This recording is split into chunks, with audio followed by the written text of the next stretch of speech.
Step into Value Zone Hypermart Patancheru. Kollywood star couple Vignesh Shivan Nayanthara దంపతులకు కొత్త ఏడాది చిక్కులు తెచ్చిపెట్టింది. ఇద్దరిని వరుస వివాదాలు వెంటాడుతున్నాయి. పాపం విఘ్నేష్ శివన్ ఏది చేసినా సరే అది బెడిసి కొడుతుంది. టైం బాగోలేదో ఏమో కానీ ఈ మధ్య కాలంలో విఘ్నేష్ శివన్ ఎలాంటి చిక్కులో ఇరుక్కున్నాడో మనకు తెలిసిందే. పెళ్లి తర్వాత ప్రశాంతంగా ఉండలేకపోతున్నాడు. విఘ్నేష్ శివన్ 2007లో నటుడిగా అరంగేట్రం చేసిన 2012లో పోదాపోడి సినిమాతో డైరెక్టర్ గా ఎంట్రీ ఇచ్చాడు. వరుసగా సినిమాలు చేస్తున్న విఘ్నేష్ తాజాగా తాను డైరెక్ట్ చేయబోతున్న సినిమా టైటిల్ విషయంలో చిక్కులో పడ్డాడు. రీసెంట్ గా ఆయనకు పెద్ద సంస్థ నోటీసులు జారీ చేసినట్లు వార్తలు వినిపిస్తున్నాయి. తమిళంలో పేరు ఉన్న దర్శకులలో విఘ్నేష్ కూడా ఒకరు. ఈ విషయం ప్రత్యేకంగా చెప్పనక్కర్లేదు. నా పేరు రౌడీ లాంటి చిత్రంతో గుర్తింపు తెచ్చుకున్నాడు. కొన్నాళ్ల ముందు హీరోయిన్ నయనతారను పెళ్లి చేసుకున్నాడు. రీసెంట్ గా LIC అనే పేరుతో ఓ కొత్త సినిమాను తీయబోతున్నట్లు అధికారికంగా ప్రకటించాడు. ప్రదీప్ రంగనాథ్, కృతి శెట్టి హీరోయిన్లుగా నటిస్తున్న ఈ సినిమాకి సంబంధించిన చిత్ర షూటింగ్ త్వరలోనే ప్రారంభం కావాల్సిందే. కానీ ఇంతలోనే అడ్డంకులు ఎదురయ్యాయి.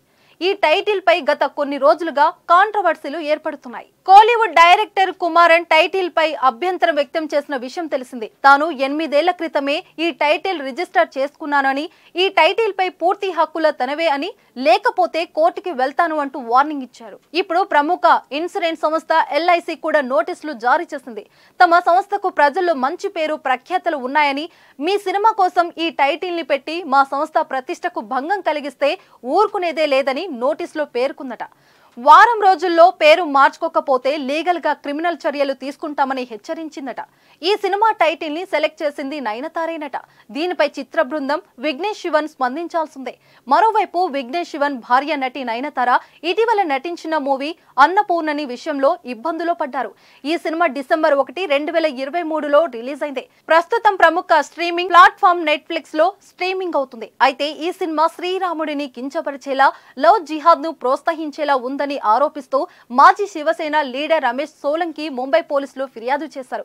ఈ సినిమా డైరెక్టర్ నీలేష్ కృష్ణ నయనతారతో పాటు నెట్ఫ్లిక్స్ పై కూడా చర్యలు తీసుకోవాలని కోరారు. ఈ వివాదాల నుండి విఘ్నేష్ శివన్ నయనతార జంట బయటపడతారా లేక క్రిమినల్ చర్యలు తప్పవనేది వేచి చూడాలి.